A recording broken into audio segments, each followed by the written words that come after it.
ساڈے نبی دی زبان ساڈے واسطے قرآن، ساڈے نبی دی زبان ساڈے واسطے قرآن، ختم ہو گئی بات۔ جو مرضی کو کہتا پھر عقیدہ مضبوط زبردست، ایک منٹ کے لیے بھی ہلنے کی ضرورت نہیں۔ سب نے اپنے اپنے دلائل دیے ختم نبوت پہ، ضرورت ہی نہیں تھی۔ جب حضور کہہ گئے جو بن سکتے تھے ان کو نبی پاک کہہ گئے، جو بن سکتے تھے جن میں صلاحیتیں تھیں، حضور نے فرمایا علی تو میرے لیے اسی طرح ہے جس طرح موسیٰ کے لیے ہارون تھے۔ لیکن موسیٰ کے بھائی ہارون بھی نبی تھے، پر میرے بعد کو نبی ہو سکتا تو وہ اسی طرح جس طرح موسیٰ کے لیے ہارون، جن کے اندر خوبیاں پائی جاتی تھی۔ فرمایا ابو بکر میری ساری امت سے افضل ہے پر نبی نہیں ہے۔ میرے رسول پاک نے فرمایا عمر فاروق میں وہ ساری خوبیاں پائی جاتی ہیں جو ایک نبی میں لو کان نبی بعد لکانا عمر ابن خطاب، اگر کوئی میرے بعد نبی ہوتا تو خطاب کا بیٹا عمر ہو۔ جو ہو سکتے تھے جب وہ نہیں ہوئے تو کانا شانہ اٹھ کے آ گیا ہے ادھر قادیان کا رہنے والا، اور تو کہتا ہے نہیں مجھے مان لو، چلو پورا نہ مانو، ذلی مان لو، بروزی مان لو، حیا ہونی چاہیے۔ بڑے بڑے سیانے بندے تو آج تک پتہ ہی نہیں کہ یہ ذلیل کتنے، ان کے اندر خباثت کتنی پائی جاتی ہے۔ میرے رسول پاک امت کے لوگوں نے اپنے اپنے دلائل دیے، نبی پاک کی امت نے اپنے اپنے۔ حضرت میاں محمد بخش صاحب رحمت اللہ علیہ ختم نبوت پہ بات کرنے لگے تو انہوں نے انوکھی بات ہی کر دی، انوکھی بات۔ ایک شخص ان سے کہنے لگا چل کے دیکھو تو صحیح، ملے تو صحیح۔ آپ فرمانے لگے دفع کرو، جنہ اندر عشق ہے رچیا اونا نہیں بھج جانا، پاویں سونے ملن ہزارہ آسانی یار بٹانا۔ ہم نے دائیں بائیں دیکھنا ضرورت ہی نہیں، ہمارے رسول نے کوئی کمی چھوڑی نہیں۔ باقی آ رہے یہاں خیرات لینے، حضرت موسیٰ کہہ رہے ہیں اللہ اپنے آخری نبی کی امت میں شامل کر لیں، تو ہمیں کیا ضرورت ہے پتہ بھی کرنے کی؟ اور سن لیں، یہ یاد رکھے بات، امام اعظم ابو حنیفہ رحمۃ اللہ علیہ فرماتے ہیں اگر کسی بندے نے دعویٰ کیا کہ میں نبی ہوں، دعویٰ کیا کہ میں نبی ہوں، اور سامنے والے نے اسے یہی کہہ دیا نا کہ اگر تو نبی ہے تو معجزہ دکھا، تو یہ کہنے والا بھی کافر ہو گیا، اس لیے کہ اس نے تو دلیل مانگ لیا، یہ تو تھوڑا سا متفق ہوا ہے۔ تماشا دیکھنے کے لیے بھی اگر کہا تھا کہ اگر تو نبی ہے تو دلیل لا، کوئی معجزہ، تو یہ لفظ کہنے والا بھی بولیے دائرہ اسلام سے کیوں مانگی تو نے دلیل؟ کیا ضرورت پڑی تھی؟ کیوں تو نے ایسا کہا؟ اتنا متفق کا عقیدہ ہے کہ تو مانگ، یہ بھی نہیں کہہ سکتا کہ چل کچھ کر کے دکھا، یہ بھی تیرے لیے جائز ہے۔ صوفیاء کہتے ہیں تو نے سوچ کیسے لیا؟ طریقت کے اندر تو غیر کی مداخلت قابل قبول، اللہ نے توحید کا ہر جگہ خیال رکھا، رسالت کی وحدانیت کا ہر جگہ خیال رکھا۔ اللہ ایک، قرآن ایک، اسلام، نبی ایک، باپ، استاد، کوئی کسی قسم کی مداخلت کی ضرورت کیسے لوگ مداخلت کر لیتے؟ فٹافٹ حضرت پیر سید میر علی شاہ صاحب گولڑوی رحمۃ اللہ، حضرت خواجہ شمس العارفین سیالوی رحمۃ اللہ علیہ کے پاس پڑھا کرتے تھے، تدریس ہوتی تھی، خواجہ صاحب کو بٹھا کے درس تصوف، درس قرآن، درس حدیث دیتے، یوں بیٹھے گفتگو ہو رہی ہے، پڑھایا جا رہا ہے، ایک بڑے نورانی چہرے والے خوبصورت بزرگ اندر آئے، بڑی تازگی، بڑا پیار، بڑی مٹھاس ان کے آنے میں۔ جب وہ آئے تو حضرت شمس العارفین اٹھ کے ملے، باتیں ہوا، پیار ہوا، 2-3 منٹ گفتگو ہوئی تو گفتگو میں بڑی نورانیت، بڑی خوبصورتی، بڑی رانائی، بڑی ٹھنڈک ملی دونوں بزرگوں کی ملاقات سے۔ چند لمحوں کے بعد، تھوڑی دیر گفتگو کے بعد وہ بزرگ اٹھے باہر نکل گئے۔ حضرت شمس العارفین مریدوں پہ نظر ڈالی، فرمانے لگے تمہیں پتہ ہے یہ کون تھا؟ شاگردوں جانتے ہو کون تھا؟ کہ حضور نہیں۔ فرمایا خضر علیہ السلام تھے، مجھ سے ملنے آتے اکثر، اور ابھی گلی میں ہوں گے، کسی نے ملنا ہے تو مل لو۔ دوڑ کے گئے سارے لوگ ملاقات کرنے، بھاگے گئے، پیر میر علی شاہ صاحب بیٹھے، آپ نے فرمایا میر علی تم نے نہیں ملنا؟ کہنے لگے حضور نہیں۔ فرمایا کیوں؟ کہنے لگے حضور میں اسے نہ ملوں جسے خضر بھی ملنے آتا ہے، اسے نہ ملوں جسے وہ ملنے آتا ہے، میں نے کیا کرنا ہے ان سے مل کے؟ آپ سے ملوں گا جن سے حضرت خضر بھی ملنے آتی ہے، جنہ تنا وچ عشق ہے رچیا اونا نہیں بھج جانا، پانے پاویں سونے ملن ہزارہ اسا نہیں یار بٹانا، ضرورت ہی نہیں۔ ایسے حسین محبوب کے بعد کسی اور جگہ نظر جمانے کی طبیعت ضرورت نہیں، توجہ نہیں، خیال نہیں۔ جس نے یہ پوچھ بھی لیا کہ تو بتا، کوئی معجزہ دکھا، وہ بھی دائرہ اسلام سے یہ امت مسلمہ کا متفقہ عقیدہ ہے. اس پر درجنوں آیتیں ہیں قرآن مجید کی. 150 کے قریب نبی پاک کی حدیثیں. کتنی جی؟ کوئی عالم فاضل زیادہ پڑھا لکھا ہوگا، مقررہ حدیث کو دیکھے گا یا اور ریسرچ کرے گا تو شاید زیادہ وہ نکال لائے، لیکن 150 کے لگ بھگ محبوب کی حدیثیں ہیں جن میں حضور نے فرمایا میں آخری نبی ہوں، میں آخری نبی ہوں، میں آخری نبی ہوں. 150 کے قریب جگہ حضور نے فرمایا اللہ نے میرا نور نبوت پہلے سب سے پیدا فرمایا ہے، پر میں آخری رسول بن گیا، میں آخری نبی ہوں. میرے نبی پاک علیہ السلام نے فرمایا، جس طرح کو یہ بخاری مسلم کے لفظ ہے، فرمایا کوئی آدمی مکان بناتا ہے بڑا پیارا، بڑا حسین، بڑا خوبصورت، ہر قسم کے نقش و نگار کرتا ہے، پر ایک اینٹ کی جگہ خالی چھوڑ دیتا ہے، ایک اینٹ کی جگہ. اب جو آدمی بھی آتا نا، گھومتا دیکھتا مکان، اسے بڑا اچھا لگتا اس کا مکان، پر وہ دیکھتا کہ یار یہ ایک اینٹ کی جگہ خالی ہے، اگر کبھی یہ بھی مکمل ہو جائے تو مکان. بات کی سمجھ آ رہی ہے؟ یہ خود حضور نے مثال دی. میرے حبیب پاک علیہ السلام فرماتے ہیں اللہ تبارک و تعالیٰ نے جب نبوت کی حسین عمارت کو بنایا تو سارے نبی آ گئے، پر ایک اینٹ کی جگہ خالی تھی. فرمایا میں آیا ہوں تو دیوار مکمل ہو گئی، اب کسی اور کی گنجائش ضرورت ہی نہیں. مکمل اکمل کامل دین نبی پاک. یا رسول اللہ آپ کس کس کے رسول بن کے آئے؟ فرمایا یا ایھا الناس انی رسول اللہ الیکم جمیعا، اے تمام انسانوں میں تم سب کی طرف اللہ کا رسول بن کے آئے. قرآن مجید نے کہا میرے نبی پاک صلی اللہ علیہ وسلم صرف انسانوں کے رسول نہیں، وما ارسلناک الا رحمۃ للعالمین، جس کو اللہ نے بنایا ہے ان سب کے حضور رسول بن کے آئے، سب کے لیے رحمت بن کے آئے. دائرہ کار ہی بڑا وسیع ہے. اب کسی اور کی گنجائش ہے. ہاں کچھ لوگوں کو بیماری لگتی ہے، پاگل ہو جاتے ہیں، پاگل ہو جاتے ہیں. دعویٰ کرنا ہمارے زمانے میں ویسے ہی آسان ہے، اور پاکستان ہندوستان ویسے جمہوری ملک ہے، اس میں ہر آدمی کو بولنے کی اجازت ہے، جو جس کی طبیعت آتی ہے بول سکتا ہے، گنجائش ہے. اور ویسے بھی کوئی کیسے پتہ کرے گا کہ کوئی کیا سوچ رہا ہے، کیا بول رہا ہے. نبی پاک صلی اللہ علیہ وسلم نے فرمایا تھا کہ میری امت میں 30 کے قریب ایسے دجال جھوٹے ہوں گے، 30 جو دعویٰ کریں گے کہ ہم اللہ کے رسول ہیں. 30. لیکن فرمایا میں آخری نبی ہوں، میرے بعد کو نبی آ سکتا، انا خاتم النبیین لا نبی بعدی، میں آخری نبی ہوں، میرے بعد کو نبی آ سکتا.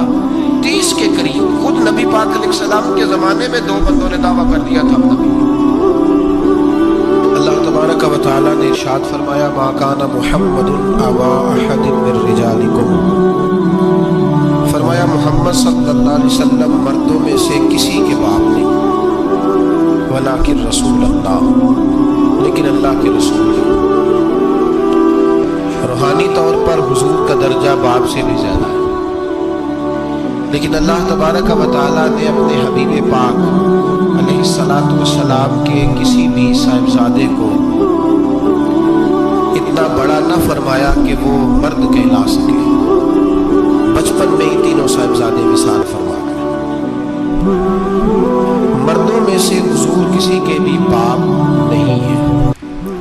حضرت زید بن حارثہ رضی اللہ تعالیٰ عنہ کو نبی پاک صلی اللہ علیہ وسلم نے پالا.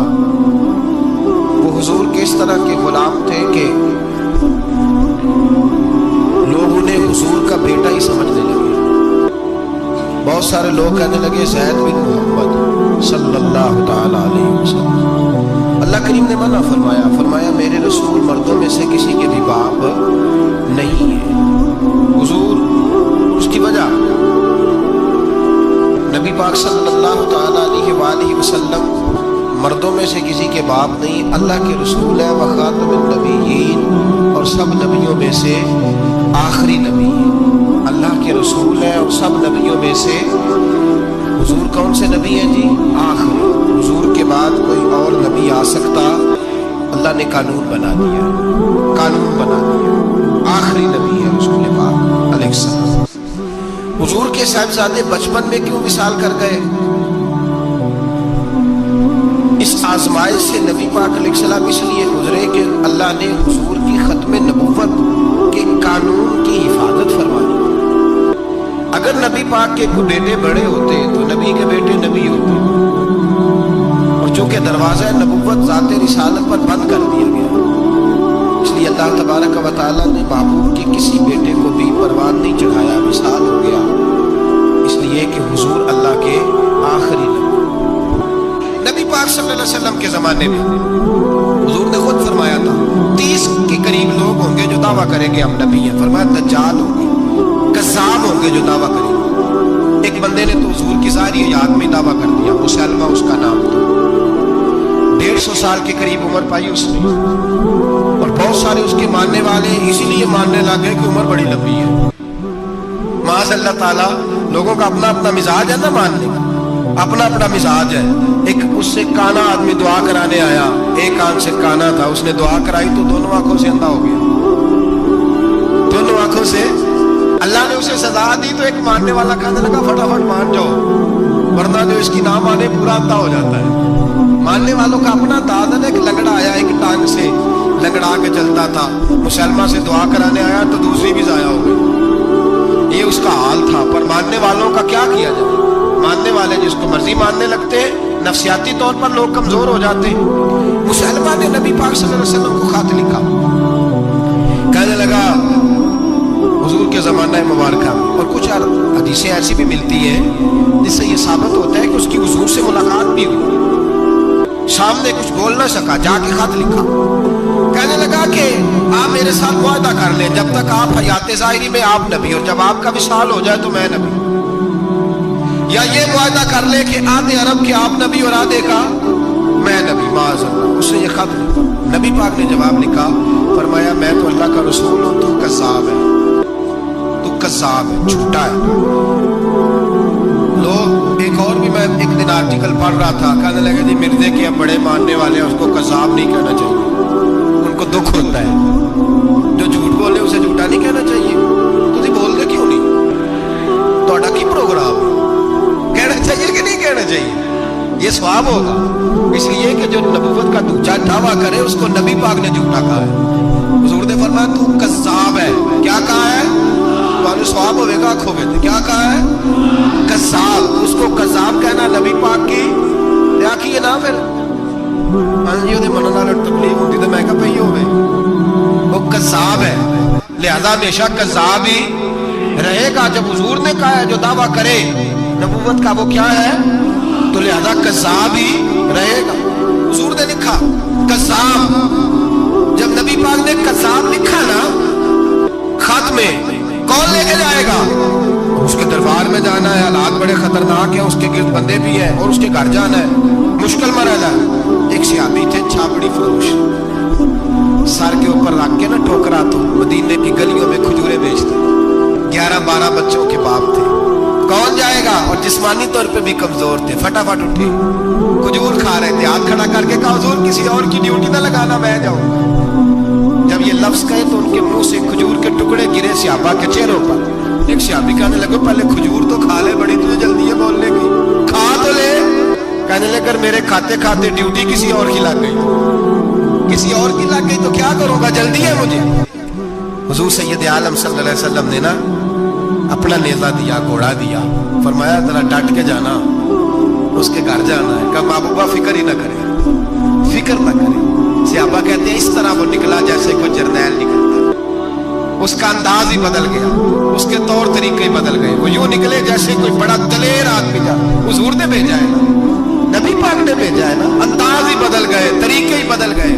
मुसलमान के दरबार में गए, वहां एक शख्स के बाद में मुसलमान हुआ। वो बतलाता है कि जब हजरत हबीब बिन ज़ैद पहुंचे ना तो नेज़ा हाथ में था, जोर से गाड़ा जाके उसके दरबार में, जोर से गाड़ दिया जमीन पे। मुसलमान नजर कौन हो? आप फरमाने लगे तुझे चेहरा देख के नहीं पता चला मैं रसूलुल्लाह का नौकर हूं? हमारे तो चेहरे बताते हैं हम रसूल वाले, हमारे तो चेहरे बताते हैं नबी पाक वाले, तुझे पता नहीं चला कौन हो, कैसे आए हो? फरमाया ये तेरे खत का जवाब लाया हूं। बादशाहों का तरीका ये था कि खत खुद नहीं पढ़ते थे, साथ एक बंदा खड़ा होता था, वो खत पढ़ता था। मुसलमान ने उसको खत दिया, पढ़ो। जब उसने खत पढ़ा तो लिखा था तू कज़्ज़ाब है, सब ने सुन लिया, अकेले में होता तो चलो बात और थी, सुन लिया सब ने, आंख बगोला, आंखें सुर्ख हो गई, जलाल बरसाने लगा। अब और तो कुछ ना हुआ, सामने हजरत हबीब खड़े थे, उठा तलवार लेके कहने लगा तेरे नबी ने मुझे कज़्ज़ाब कहा है, तेरा क्या ख्याल है? फरमाने लगे ख्याल वाली बात ही कोई नहीं, जिसे नबी पाक कज़्ज़ाब कहे वो होता ही कज़्ज़ाब है, जिसे हुजूर झूठा कहे वो होता ही। फरमाया तू 7 समुद्रों का पानी भी बहा दे तो तेरा झूठ धुल सकता, तू है ही झूठा, जिसे हुजूर ने झूठा कह दिया वो झूठा है, झूठा है। कहने लगा पीछे पलट के देख, सारे मेरे पहरेदार हैं, मेरे सिपाही हैं, तलवारें, नेज़े, खंजर, तीर, सारे मेरे मारने वाले। क्या लफ्ज है, क्या हुस्न है, क्या तवानाई है।